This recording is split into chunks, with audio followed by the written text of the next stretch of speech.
Hello বন্ধুরা, কেমন আছো? আশা করি সকলে ভালো আছো। আজ তোমাদের নতুন একটা চ্যাপ্টার শুরু হচ্ছে।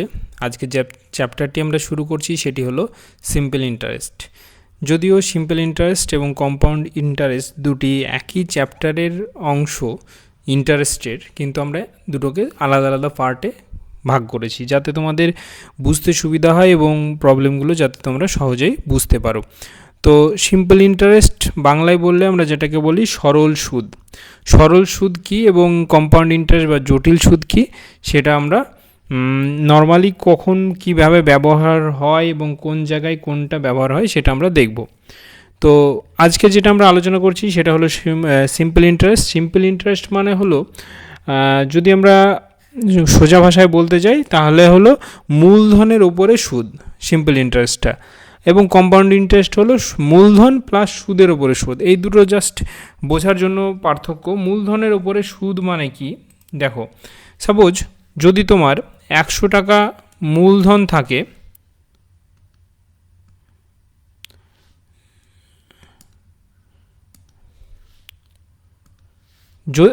যদি তোমার 100 টাকা মূলধন থাকে, এটা যদি তোমার মূলধন হয় এবং এই মূলধন যদি তুমি এক বছর 10% ইন্টারেস্টে খাটাও, তাহলে তুমি পাবে বছর শেষে 110 টাকা।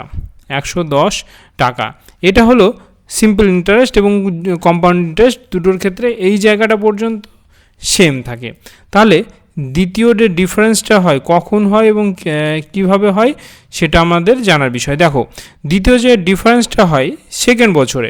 সিম্পল ইন্টারেস্টের ক্ষেত্রে মূলধন কিন্তু সেকেন্ড বছরেও এই 100ই থাকে, তারপরে আবার 10 টাকা ইন্টারেস্ট বাড়ে দিয়ে হয়ে যায় 120 টাকা, মানে 110 হয়েছিল, এই বছর আবার 10 টাকায় 120 টাকা। কিন্তু কম্পাউন্ড ইন্টারেস্টের ক্ষেত্রে কি হয়, কম্পাউন্ড ইন্টারেস্টে মূলধনটা আগের যে ইন্টারেস্ট পেয়ে যে মূলধনটা হলো 110, সেটা হয়ে যায় আমাদের মূলধন এবং তার উপরে 10% ইন্টারেস্ট যোগ হয় দিয়ে হয়ে যায় 121 টাকা।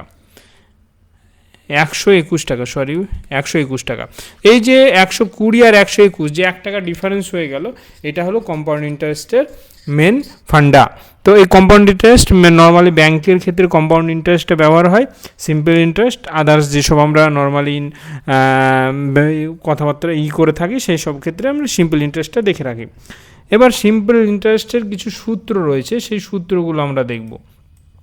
সূত্র বলতে কি, সিম্পল ইন্টারেস্টটা কিভাবে আমরা নির্ণয় করব। এক হচ্ছে সিম্পল ইন্টারেস্ট বা সরল সুদ। সিম্পল ইন্টারেস্ট হচ্ছে কীভাবে বের করব, সেটা হলো আসল সূত্র, এগুলো একদম মনে রাখবে। তারপর হচ্ছে সুদের হার ইনটু সময় বাই 100। মানে আমি যে একটু আগে যেটা দেখলাম সেটা হলো 100 টাকা আসল ছিল, সুদের হার ছিল 10%, সময় ছিল 2 বছর বাই 100। যদি পাই তাহলে কত হলো, 100 কেটে গেল, 10 দুগুণে 20। দেখো, তাহলে 100 ছিল 2 বছর পরে হয়ে গেল 120। এটা হলো সরল সুদের ফর্মুলা। এটা হলো সরল সুদের ফর্মুলা। এবার যদি তোমাকে বলে যে মূলধনটা কত, তাহলে এখানে যেটা রয়েছে আমার যে ফর্মুলাটা সেটা উল্টে যাবে। কি হবে, শুধু মূলধন যদি আমাকে বের করতে দেয়, মূলধন সমান হয়ে গেল 100 ইন্টু সরল সুদ বা simple interest by 100 into simple interest by হচ্ছে সুদের হার ইন্টু সময়। যখন যেরকম দেবে আমাকে সেইভাবে আমরা ফর্মুলায় বসাবো আর সলভ করব। 3 নম্বর ফর্মুলা আর একটা খুব কাজের ফর্মুলা, সেটা হলো সুদের হার যদি থাকে, সুদের হার যদি নির্ণয় করতে দেয় তখন কি হবে, সুদের হার সমান হচ্ছে 100 ইন্টু সরল সুদ বাই আসল মানে মূলধন, আসল বা মূলধন আসল ইন্টু হচ্ছে সময়। এগুলো হচ্ছে ফর্মুলা, এগুলো হচ্ছে আমাদেরকে কাজে লাগতে হবে। আর আরেকটা যেটা আছে 4 নম্বর ফর্মুলা, সেটা হলো সময়টা। একইভাবে সময় সমান হচ্ছে 100 ইন্টু সিম্পল ইন্টারেস্ট বাই আসল ইন্টু সরল, আসল ইন্টু হচ্ছে সরল সুদ। এই 4টে ফর্মুলা আমাদের মনে রাখতে হবে। নেক্সট আমরা চলে যাব ডাইরেক্ট প্রবলেমে, কী কী প্রবলেম আমাদের আসে এখান থেকে এবং কী কী প্রবলেম আমরা সলভ করব সেগুলো আমরা এখান থেকে দেখব। তো দেখো, আজকের আমরা যে প্রথম প্রবলেমটা শুরু করছি তার আগে সকলকে বলবো অবশ্যই কিন্তু খাতা পেন নিয়ে বসবে এবং প্রত্যেকটা অঙ্ক কিন্তু তোমরা আমাদের সঙ্গে সঙ্গে আমি যখন করছি আমার সঙ্গে সঙ্গে করবে। যদি কারো কোনো অসুবিধা হয় অবশ্যই আমাদেরকে জানাবে। কিভাবে জানাবে তোমরা সকলেই জানো, তোমাদের জানানোর যে মাধ্যমগুলো রয়েছে, তোমরা আমাদেরকে হোয়াটসঅ্যাপ করতে পারো বা আমাদের অ্যাপের মাধ্যমে আমাদের সাথে কন্ট্যাক্ট করতে পারো, সেখান থেকেও তোমরা আমাদেরকে জানাতে পারো। তাছাড়া আমি যেগুলো করাচ্ছি এছাড়াও তোমাদের কাছে যার কাছে যে বই রয়েছে সেই বইটা প্র্যাকটিস করো এবং প্র্যাকটিসের পরে যার যেখানে অসুবিধা আছে সেটা আমাদের সঙ্গে শেয়ার করো, আমাদেরকে হোয়াটসঅ্যাপে পাঠাও, আমাদেরকে গ্রুপে দাও, অ্যাপের মাধ্যমে দাও। আমরা কিন্তু সব সময় তোমাদেরকে হেল্প করার জন্য প্রস্তুত রয়েছি।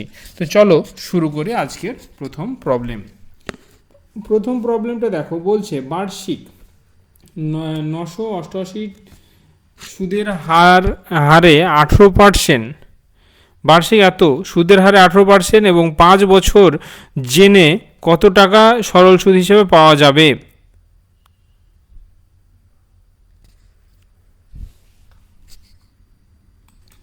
যাই হোক, প্রবলেমের ল্যাঙ্গুয়েজটা একটু অসুবিধা আছে, কিন্তু আমাদের এখানে যেটা রয়েছে দেখো, আমাদের এখানে যেটা রয়েছে মূলধন হলো মূলধন হচ্ছে 988, সুদের হার হচ্ছে 18% এবং সময় হচ্ছে 5 বছর। এইটা হলো আমাদের। এবার আমাদেরকে জাস্ট ফর্মুলায় বসাতে হবে। ফর্মুলাটা কি রয়েছে, আমাদেরকে কি চেয়েছে, সরল সুদ কত পাওয়া যাবে। তাহলে মূলধন ইন্টু সুদের হার 18 ইন্টু সময় হচ্ছে 5 বাই কত 100। তাহলে 5 দিয়ে হলে 5 20 100, এদিকে 9, এদিকে হয়ে গেল 10। তাহলে আমি এটার যোগ বিয়োগ গুণভাগ যেটা রয়েছে দশমিকের ক্যালকুলেশন করো, তার আগে এটা যদি গুণ করে দাও তাহলে কত পাচ্ছি আমরা দেখো, পেয়ে যাচ্ছি 4446 বাই 10, সরি আরও একটু কেটেছে এরা। যাই হোক, এখান থেকে টোটাল যেটা পাচ্ছি আমি অ্যান্সার পাবো দেখো 889.20। এইটা হলো কিন্তু আমাদের অ্যান্সার। তো এই যে ফর্মুলাটা দেখো, জাস্ট ফর্মুলাটাই বসে দাও, মূলধন ইন্টু সুদের হার ইন্টু সময় বাই 100। এটা হলো সরল সুদের বেসিক ফর্মুলা এবং সরল সুদের যত প্রবলেম রয়েছে এই বেসিক ফর্মুলা ধরেই তোমরা কিন্তু সলভ করতে পারবে। বাকি ফর্মুলাগুলো যদি মাথায় নাও থাকে, এই ফর্মুলা থেকে বাকি ফর্মুলাগুলো কিন্তু ড্রাইভ করা যায়। সুতরাং বেশি চিন্তিত না হয়ে, ব্রেনকে বেশি হ্যাং না করে কিন্তু এই একটি ফর্মুলা মনে রেখে তুমি কিন্তু এই চ্যাপ্টারটি সম্পূর্ণভাবে কমপ্লিট করতে পারো। তো চলো আমরা নেক্সট প্রবলেমে যাই। নেক্সট প্রবলেম হলো, বলছে এক্স এবং ওয়াইকে একই পরিমাণে অর্থ বার্ষিক 7.5% সুদের হারে যথাক্রমে 4 বছর এবং 5 বছরের জন্য ধার দেওয়া হলো। যদি তাদের দ্বারা প্রদত্ত সুদের পার্থক্য 150 টাকা হয় তাহলে প্রত্যেককে দেওয়া অর্থের পরিমাণ কত? তো সাপোজ এখানে একটা জিনিস বলা আছে, তাদেরকে কিন্তু সমানভাবে সমান অর্থ দেওয়া হয়েছে। একজনকে দেওয়া হয়েছে 4 বছরের জন্য, একজনকে দেওয়া হয়েছে 5 বছরের জন্য এবং তাদের যে ইন্টারেস্টের যে হার সেটাও কিন্তু সমান। তো এখানে মূলধন দুজনেরই সমান। সাপোজ আমি যদি ধরি মূলধন, যদি ধরে নিই এক্স, মূলধন যদি আমি ধরে নিই এক্স এবং মূলধন ইন্টু সুদের হার হচ্ছে 7.5% বা 15/2% বলতে পারি আমরা, ইন্টু সময়, প্রথম ক্ষেত্রে হচ্ছে 5 বছর বাই নিচে হচ্ছে 100 মাইনাস একই পরিমাণ মূলধন, সুদের হারও একই কিন্তু এক্ষেত্রে বছর হচ্ছে 4 বাই 100 ইজিক্যাল টু কত দেখো, ইজিক্যাল টু হয়ে গেল 150। এটা হচ্ছে আমাদের কি, এটাই আমাদের তোমার এই ক্যালকুলেশনের মেন। তো এখান থেকে আমরা বলতে পারি এক্স ইন্টু 5 বাই 100 মাইনাস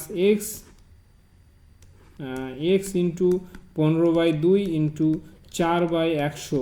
এটা হচ্ছে আমাদের যে ডিফারেন্সটা বলেছে সেইটা। এইভাবে লেখা যায়, এইভাবে লেখা যায়, এইভাবে লেখা যায়। তো এখান থেকে কাটাকাটি করো, 5 দিয়ে দেখো 5 20 100 5 দিয়ে 3, 5 দিয়ে হয়ে গেল 4, তাহলে হয়ে গেল এখানে থাকছে, আর এখানে হচ্ছে 4 দিয়ে 25, এখানে হয়ে গেল 5, এখানে হয়ে গেল 3। তাহলে আমরা বলতে পারি ওপরে হচ্ছে 3x by 8 minus 3x by 10 is equal to 150।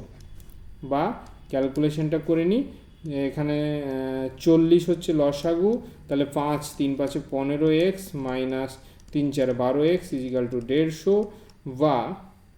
বা এখান থেকে হচ্ছে 3x ইজ ইকাল টু হচ্ছে 150 ইন্টু 40, বা x is equal to 150 into 40 by 3 বা 50। তাহলে এটাকে গুণ করলে কত হবে? 50 ইন্টু 40 সমান হয়ে গেল দেখো 2000। তাহলে এই যে অপশান সি সেটা হলো আমাদের সঠিক অ্যান্সার। তাহলে আশা করি বুঝতে পেরেছো, একদম সহজ অঙ্ক। আমরা কি করলাম জাস্ট আরেকবার তোমাদেরকে দেখিয়ে দিই জিনিসটা।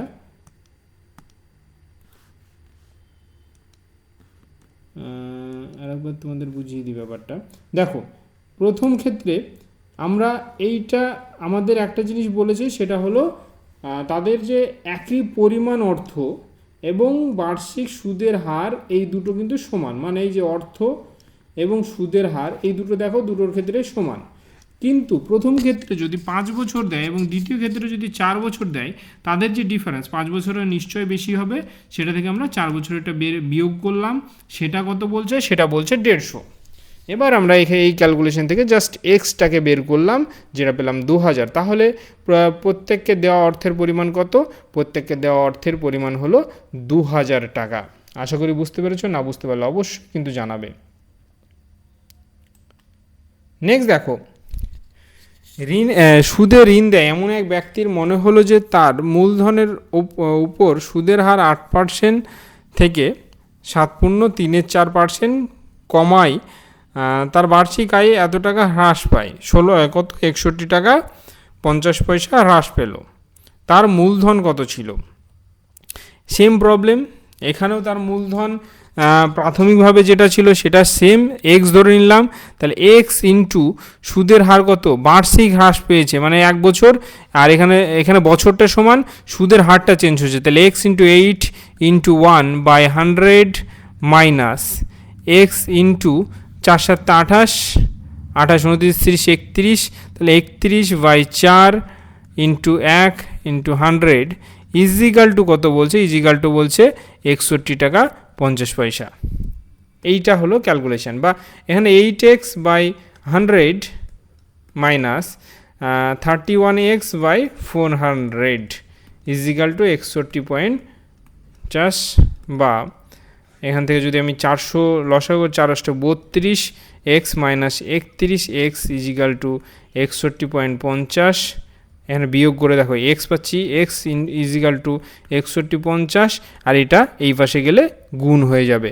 তো কত হবে এটা গুণ করলে? দেখো 0 0 0 বসে গেল, তাহলে 4 5 20 0, হাতে থেকে 2, 4 2 4 1 4, আর 2 6, আর 4 6 24। তাহলে দেখো এখানে দশমিক হয়ে যাবে, তাহলে হয়ে গেল 24,600। 24,600 এইটা তাহলে তার মূলধন ছিল। তাহলে তার মূলধনটাও পেয়ে গেলাম। আমি কি বলেছি তোমাদেরকে প্রথমেই, যে এই যে ফার্স্ট যে একটা সূত্র বললাম আমি, যে মূলধন ইন্টু সুদের হার ইন্টু সময় বাই 100, এই ফর্মুলাকে কাজে লাগিয়ে তুমি এই চ্যাপ্টারের সমস্ত প্রবলেম কিন্তু সলভ করে ফেলতে পারবে সিম্পল ইন্টারেস্টের।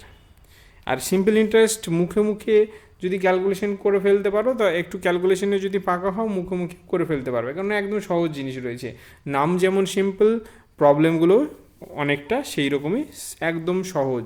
তবে তোমাদের যদি এর পরে যেটা চ্যাপ্টারটা করব আমরা কম্পাউন্ড ইন্টারেস্ট আগামী দিন, সেই চ্যাপ্টারটা কিন্তু একটু টাফ রয়েছে, সেই চ্যাপ্টারটা কিন্তু একটু বুঝে শুনে কিন্তু আমাদেরকে করতে হবে।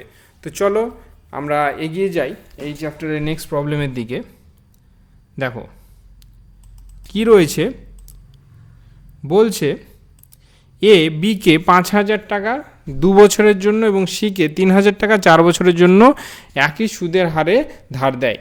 যে সে তাদের দুজনের কাছ থেকে সুদ রূপে মোট 2200 টাকা প্রাপ্ত করে, সুদের বার্ষিক হার কত ছিল?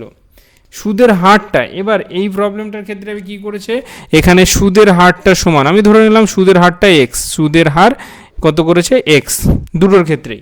তাহলে দেখো প্রথম ক্ষেত্রে কি করছে, 5,000 টাকা দিচ্ছে, সুদের হার এক্স এবং দিচ্ছে 2 বছরের জন্য, এখানে যে সুদটা পাচ্ছে প্লাস 3,000 টাকা দিচ্ছে, একই সুদ এক্স ইন্টু 4 বছরের জন্য যে সুদটা পাচ্ছে এটা হলো সুদ ইজিক্যাল টু হচ্ছে 2200। দেখো সমীকরণটা বুঝতে পারলে কিনা আগে দেখো, প্রাথমিক ক্ষেত্রে 5,000 টাকা দিচ্ছে X% সুদে 2 বছরের জন্য, তাহলে মূলধন ইন্টু সুদের হার ইন্টু সময় বাই 100, প্লাস দ্বিতীয় ক্ষেত্রে 3,000 টাকা মূলধন, সুদের হার এক্স, সময় 4 বছর বাই 100 ইজিক্যাল টু হচ্ছে 2200। একদম সিম্পল পদ্ধতি, সিম্পল প্রবলেম। তাহলে এটাকে আমরা ক্যালকুলেশন করে নিই। দেখো দুটো শূন্য কেটে গেল, কেটে দিই, ছোটো করে নিই, বেশি বড় করে লাভ নেই। তাহলে দেখো 50 দুগুণে 100, 100x প্লাস 4, 3 4 12 মানে 120x ইজিক্যাল টু হচ্ছে 2200, বা এখান থেকে দেখো 220x ইজিক্যাল টু হচ্ছে 2200, বা এক্স ইজিক্যাল টু ভাগ করলে দেখো 10। তাহলে আমি বলতে পারি সুদের বার্ষিক হার কত ছিল, আমি যেটা ধরেছিলাম এক্স, সুদের বার্ষিক হার ছিল 10%। একদম সহজ অঙ্ক না? দেখো এই চ্যাপ্টারের প্রত্যেকটা প্রবলেমই কিন্তু এই রকম সহজ। তো সেইভাবে তোমরা কিন্তু প্রত্যেকটা প্রবলেম কিন্তু প্র্যাকটিস করবে, যে কোনো বই থেকে প্র্যাকটিস করবে, প্র্যাকটিস করে কিন্তু তোমরা জানাবে যে এই চ্যাপ্টারটা তোমাদের কোথায় কার কী অসুবিধা হচ্ছে। আমরা পরবর্তী প্রবলেমে চলে যাব। নেক্সট প্রবলেমে যাই। দেখো নেক্সট প্রবলেমটা রয়েছে সরল সুদের হার কত হলে কোনো মূলধন 8 বছরে দ্বিগুণ হবে। একদম সহজ পদ্ধতি। কি বলছে এটা দেখো, হোটেল ম্যানেজমেন্ট এক্সাম 2010-এ এসেও ছিল। আমরা ধরে নিলাম সুদের হারটাই এক্স। সহজভাবে দেখো, একদম সাধারণভাবে ভাবো, বেশি জটিল করে ভাববে না। সুদের হার কত হলে মূলধন 8 বছরে দ্বিগুণ হবে। মূলধনটা যদি আমি ধরে নিই পি, প্রিন্সিপাল মূলধন পি ছিল, X% সুদের হারে 8 বছরে যে সুদ হয় সেটা ইজিক্যাল টু পি। দেখো সুদটা ডবল হওয়ার মানে কি, ডবল হওয়ার মানে যে পরিমাণ মূলধন ছিল সেই পরিমাণই ইন্টারেস্ট পাবো, এইটা হলো পি। এই জায়গাতে কিন্তু একটা কনফিউশন সবার হয়ে যায় এবং তারপরে কিন্তু ভুলটা করে যে এই ইজিক্যাল টু 2p করে দেয়, ডবল বলেছে 2p করে দেয়, কিন্তু আমি তো এখানে শুধু এটা এই যে ফর্মুলাটা ব্যবহার করছি এটা তো শুধুমাত্র ইন্টারেস্টের। তাহলে তোমার যদি 100 টাকা থাকে, তোমার যদি ডবল হয় 200 টাকা, তাহলে তোমার ইন্টারেস্ট কতটা বেড়েছে, 100 টাকা বেড়েছে। তাহলে পি যেটা মূলধন ছিল আমার সেটাই ইন্টারেস্ট হবে।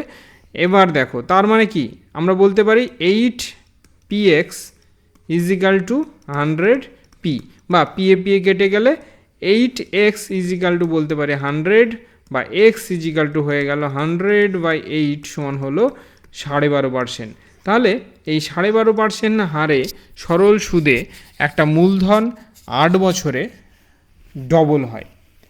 কিন্তু এটা যদি আমি কম্পাউন্ড ইন্টারেস্টে যখন করব, দেখবে এতে কিন্তু অনেক কম সময় লাগছে, কারণ তুমি প্রথম বছর যে টাকাটা রাখছো, যে ইন্টারেস্টটা পাচ্ছ, সেই ইন্টারেস্টে তুমি আবার ইন্টারেস্টের উপর আবার ইন্টারেস্ট পাচ্ছ, এইভাবে তোমার কিন্তু অল্প সময়ে সেটা ডবল হয়ে যায়, যেটা ব্যাংকের ক্ষেত্রে বিশেষভাবে কাজ করে। বিশেষ করে লোন, যারা ব্যাংকের লোনের সঙ্গে যুক্ত, লোন নিয়েছে, তারা এটা ভালো করে উপলব্ধি করবে যে ইন্টারেস্ট দিতে দিতে দেখবে যে যতটা লোন নিয়েছিলে তার ডবল তুমি পেমেন্ট করে দিয়েছো একটা নির্দিষ্ট টাইম পরে। তো সেক্ষেত্রে কম্পাউন্ড ইন্টারেস্টটা, ব্যাংকিংয়ের ক্ষেত্রে কম্পাউন্ড ইন্টারেস্টটা কার্যকর হয়। চলো নেক্সট প্রবলেম, যে এটা একদম সহজ পদ্ধতি আছে, আশা করি কারো প্রবলেম হওয়ার কথা নয়। যদি তবুও প্রবলেম হয় অবশ্যই নিঃসংকোচে কোনো দ্বিধা ছাড়াই মেসেজ করো, গ্রুপে না করলে ডাইরেক্ট মেসেজ করো, যাতে আমাদের সাথে কমিউনিকেটটা করতে পারো।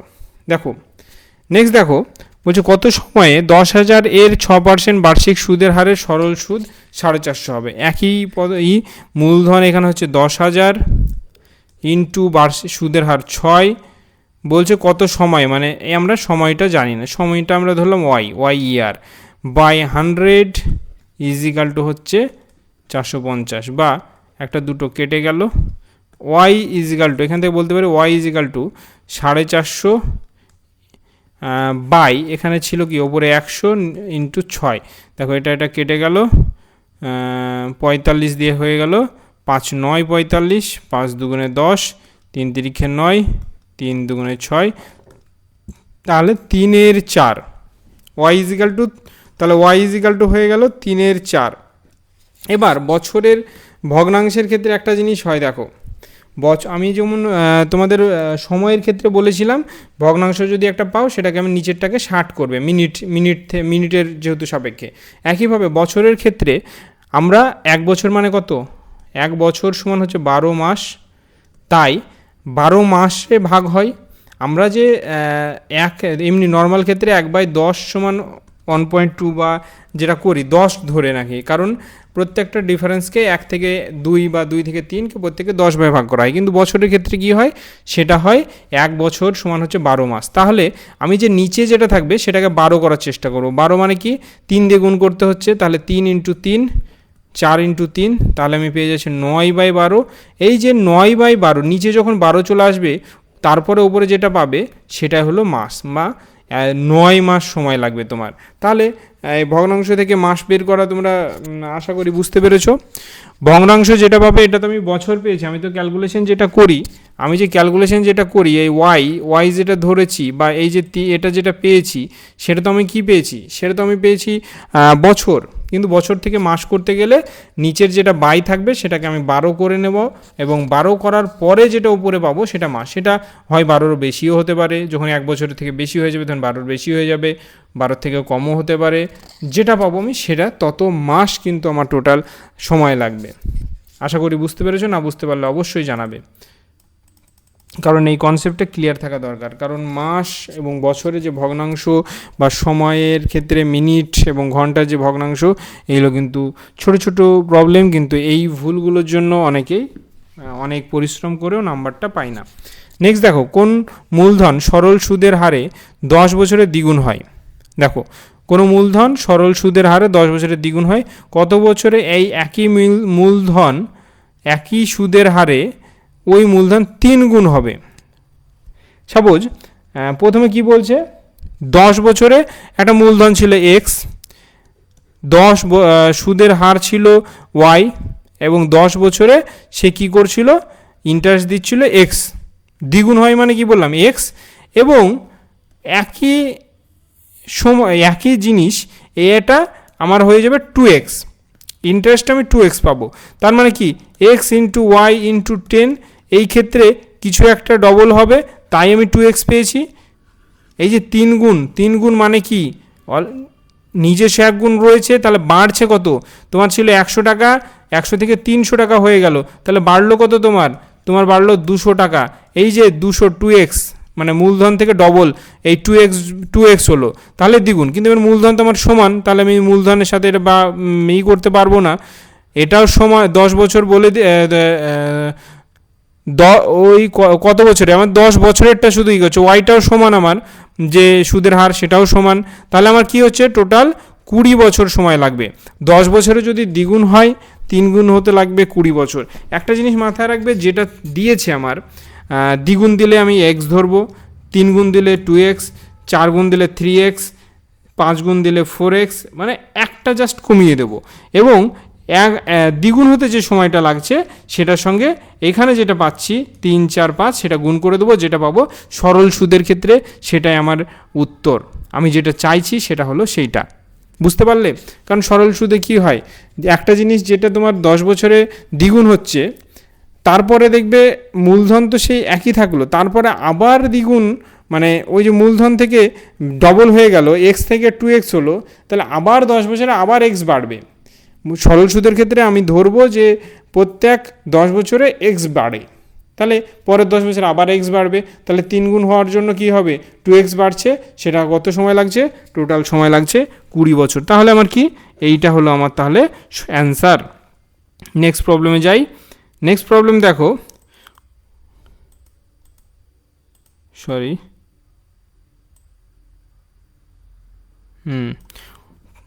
কত বছরে কোনো মূলধনের সরল সুদের বার্ষিক হার 5% থেকে 40% বৃদ্ধি হবে। কত বছরে কোনো মূলধনের সরল সুদের বার্ষিক হার 5% থেকে 40% বৃদ্ধি হবে। মানে এই প্রবলেমটার ক্ষেত্রে একটা জিনিস দেখবে, সরল সুদের বার্ষিক হার ছিল 5% এবং সেইটা 40% কবে হবে? যদি সরল সুদের ক্ষেত্রে এই জিনিসটা একদম থিওরির মতো মনে রাখবে, যদি 1 বছরে 5% হয়, 2 বছরে সেটা হবে 10%, 3 বছরে হবে 15%, 4 বছরে হবে 20%, এই রকম। তাহলে 40% যেটা রয়েছে সেটাকে, যেটা বাৎসরিক যে হার সেটা দিয়ে ভাগ করব, তাহলে যেটা পাবো 8, সেটাই হলো টোটাল বছর। মানে 40% হতে তার সময় 5% হারে যদি কোনো ইন্টারেস্ট হয় এবং সেটাকে টোটাল ওভারঅল 40% লাভ করতে গেলে তাকে 8 বছর সময় দিতে হবে। এইটা কিন্তু মাথায় রাখবে, তাহলেই কিন্তু এই জায়গাটাও ক্লিয়ার হয়ে যাবে। বুঝলে? নেক্সট দেখো, নেক্সট প্রবলেমে যাই। শ্রী বর্মা 14,500 টাকা 6 বছরের জন্য সরল সুদে বিনিয়োগ করে। বার্ষিক সুদের হার কত হলে সেই এত টাকা পাবে? 21,460 টাকা পাবে। তাহলে তার ইনভেস্টমেন্ট, মূল যে ইনভেস্টমেন্ট সেটা কত ছিল? সেটা ছিল 14,500। আমরা সুদের হারটা জানি না, এক্স, 6 বছরের জন্য বিনিয়োগ করলো, তারপরে সে যেটা পেল, সুদের হার কত হলে সে কত পাবে? 21,460। মানে ইন্টারেস্ট কতটা আছে এখান থেকে দেখো, টোটাল কিন্তু এটা পাবে। সুদের হার কত হলে সে এত টাকা পাবে। তাহলে আমার যে আসলটা আমাকে এখান থেকে বিয়োগ করতে হবে। তাহলে কি পাচ্ছি দেখো, 6, 5 9, হাতে থেকে 1 5, তাহলে 6, 6,960 টাকা সে ইন্টারেস্ট পাচ্ছে। এই জায়গাটা কিন্তু আর একটা কনফিউশন হয় সকলের, সেটা বলে দিচ্ছি কি। সেটা হলো, আমি যে এখানে যেটা বসাবো, আমি যেটা এখানে পাই সেটা কিন্তু শুধু ইন্টারেস্টটা, আর আমাকে যেটা রিটার্নের কথা বলেছে সেটা হলো ইন্টারেস্ট প্লাস প্রিন্সিপাল। তাহলে এখান থেকে যদি আমি প্রিন্সিপালটা, মূলধনটা বাদ দিই, তাহলে যেটা পড়ে থাকবে সেটা হলো এই জায়গাটা। তাহলে এখান থেকে যদি করে দিই, কাটাকাটি করে দিই, তাহলে আমি পেয়ে যাচ্ছি এক্স ইজিক্যাল টু, দেখো 6,960 বাই 145 ইন্টু 6, 145 ইন্টু 6। দেখো 6 দিয়ে যদি কাটি, 6কে 6, 6কে 6, তাহলে এখানে হলো 36, 6 6 36। এইটা হলো এটা। এবার এইটা যদি, এটা দিয়ে যদি কাটি 145 দিয়ে, তাহলে দেখো 8 8 5 8 8 দিয়ে যদি হয়, 5 8 40, 0 4 4 32 36, হাতে থাকলো 3, 8 8 11। তাহলে এটা দেখো 8 দিয়ে কেটে যাচ্ছে। তাহলে আমরা শুধু এক্স ইজিক্যাল টু কত পেলাম, বা এক্স ইজিক্যাল টু বলতে পারি 8। তাহলে এক্স কি ধরেছিলাম আমি? এক্স ধরেছিলাম সুদের হার। তাহলে টোটাল তার বাৎসরিক যে সুদের হার সে পাবে সেটা হলো 8%। তাহলে আমরা কি পেলাম? 14,500 টাকা। 14,500 টাকা যদি সে সরল সুদে 6 বছরের জন্য বিনিয়োগ করে, বার্ষিক সুদের হার যদি তা 8% পায়, তাহলে সে রিটার্ন পাবে 21,460 টাকা। বোঝা গেল প্রবলেমটা? আশা করি সকলের বোঝা গেছে। এই জায়গাটা আমাদের পরীক্ষার জন্য না, শুধু আমাদের রিয়েল লাইফেও কিন্তু এই জায়গাটা, এই প্রবলেমগুলো খুবই কার্যকরী আমাদের বিভিন্ন ক্যালকুলেশনের জন্য, বিভিন্ন ক্ষেত্রে কিন্তু এইটা আমাদের খুব কাজে লাগে। তো নেক্সট দেখো, নেক্সট বলছে আশিস কিছু টাকা ঋণ নিয়েছিল, যার সুদের হার প্রথম 2 বছর 6%, পরের 3 বছর 6%, এবং তারপরে 14% বার্ষিক হারে ছিল। যদি 9 বছর শেষে সে মোট সরল সুদ 11,400 দিয়ে থাকে, তাহলে সে মোট কত টাকা ঋণ নিয়েছিল? মানে এখানে কি করছে একটা জিনিস দেখো, এই ক্যালকুলেশনগুলোর ক্ষেত্রে একটা জিনিস তোমাদেরকে বললাম আমি, যে বাৎসরিক যেটা এফেক্টিভ যে এটা হয়, সেটা হলো যে আশিস প্রথমে কি করলো, আশিস প্রথমে কত টাকা নিল? আশিস প্রথমে কিছু টাকা নিল, যেটা আমি জানি না, সেটা আমি ধরে নিব এক্স টাকা নিল, এক্স টাকা নিল। এবং এই এক্স টাকা সে কি করলো, ক বছরের জন্য? 6% হারে 2 বছরের জন্য দিল এইটা, প্লাস এই এক্স টাকা সে 9% হারে, এটা 9 হবে, 3 বছর 9%, এটা 9% হারে দিল 3 বছরের জন্য। এবং বাকি যে থাকলো সেই কত বছর থাকছে, তাহলে এখানে হয়ে গেল 9 আর 6 15, 9 আর 6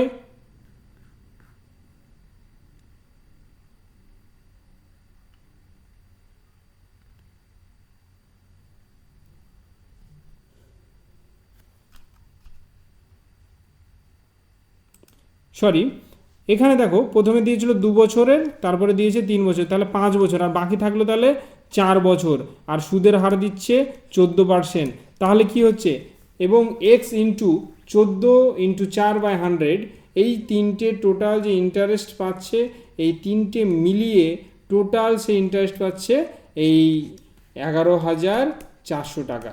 বা এখান থেকে আমরা ক্যালকুলেশন একটু যদি আগিয়ে নিয়ে যাই, তাহলে আমি বলতে পারি, এখান থেকে দেখো কেটে গেল 50, এটা 25, এটা হয়ে গেল 3, এখান থেকে দেখো কাটছে না, তাহলে এটা থেকে গেল, এখান থেকে দেখো 4 দিয়ে 25, 24 লিখেছি, 25, তাহলে আমি কি পাচ্ছি দেখো, 3x/25 plus 27x/100 plus 14x/25 is equal to হচ্ছে এই 11,400। বা এখানে যদি যোগ করি 100 লসাগু, তাহলে হয়ে গেল 12x plus 27x plus 4 14 56, 56x is equal two হয়ে গেল এই 14,400। বা এইটা যোগ করলে কত হচ্ছে দেখো, 56, 12 এবং 27 যোগ করলে পাচ্ছি টোটাল 95x/100 ইজিক্যাল টু হচ্ছে 11,400। বা এক্স ইজিক্যাল টু 11,400 ইন্টু 100/95, তাহলে 100/95। এখান থেকে আমরা যদি কাটাকাটি করি, দেখো এটা কাটবো, থাক, এটা থেকে যায়, এটা দিয়ে ডাইরেক্ট এটাকে কাটি, এটা যদি ডাইরেক্ট কাটি আমরা, তাহলে কি পাবো, এখান থেকে কাটলে আমি পেয়ে যাব দেখো 95কে 95, তাহলে থেকে গেল 19, 2 95 190, তাহলে 120 পাচ্ছি, ভাগ করে তোমরা মিলিয়ে নেবে। এই যে 120 ইন্টু 100 মানে কি 12,000 টোটাল, তাহলে তার মোট ঋণ ছিল 12,000, যেটার ওপরে প্রথম 2 বছর 6%, তারপরের 3 বছর 9% এবং শেষে 4 বছর 14% হারে ইন্টারেস্ট দিয়েছে।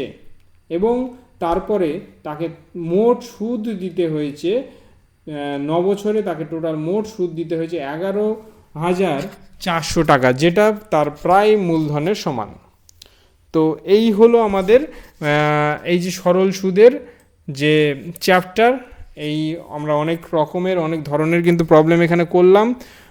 তোমাদের যার যার এই প্রবলেমগুলো অসুবিধা মনে হবে অবশ্যই কিন্তু জানাবে, আমরা কিন্তু সবসময় তোমাদেরকে হেল্প করার জন্য প্রস্তুত রয়েছি। তাই কোনো সংকোচ ছাড়াই অবশ্যই কিন্তু আমাদেরকে মেসেজ করো, কমেন্ট করো, হোয়াটসঅ্যাপে গ্রুপে মেসেজ করো, বা টেলিগ্রামে মেসেজ করো, বা পার্সোনাল মেসেজ করতে পারো, বা আমাদের যে অ্যাপ রয়েছে স্কলার একাডেমি, সেখানেও আমাদের সাথে কমিউনিকেট করতে পারো। তো চলো বন্ধুরা, আজকের ক্লাসটি এখানে শেষ করছি, দেখা হবে আবার পরবর্তী ক্লাসে। ততক্ষণ সকলেই ভালো থাকো, সুস্থ থাকো, পড়াশোনার মধ্যে থাকো, স্কলার একাডেমির সঙ্গে থেকো।